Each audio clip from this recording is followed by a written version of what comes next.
عن أكمل مشروعي في سوريا.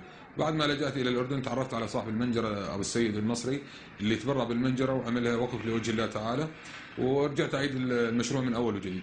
هلا هذا أكبر مصحف خشبي راح ينشغل بالعالم إن شاء الله. ارتفاعه 3 متر و2 سنتي، عرضه 185 سنتي، متوقع يوصل وزنه حوالي 33 طن. سمكة الكتاب راح تتجاوز ال10 أمتار ونصف. راح يكون يفتح ويسكر على نظام كهرباء، حركة إلكترونيكية ميكانيكية. كل صفحة بعد ما يركب على منصة العرض، كل صفحة راح تفتح، راح يستشعرها جهاز الحاسوب، راح تترجم لكافة لغات العالم الأساسية.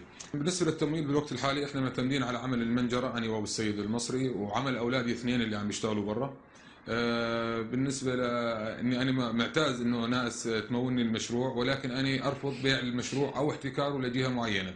المشروع بدي لوجه الله، خالص لوجه الله تعالى، ملك لجميع المسلمين، وليس حكر لأي شخص على وجه الأرض.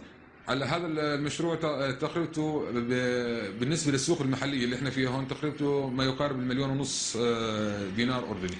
الهدف منه إيصال محتوى القرآن الكريم للشعوب الناطقة بغير اللغة العربية. راح يقدروا العالم كله يقرأ، راح يعرف شو هو ديننا، راح تتغير نظرة العالم.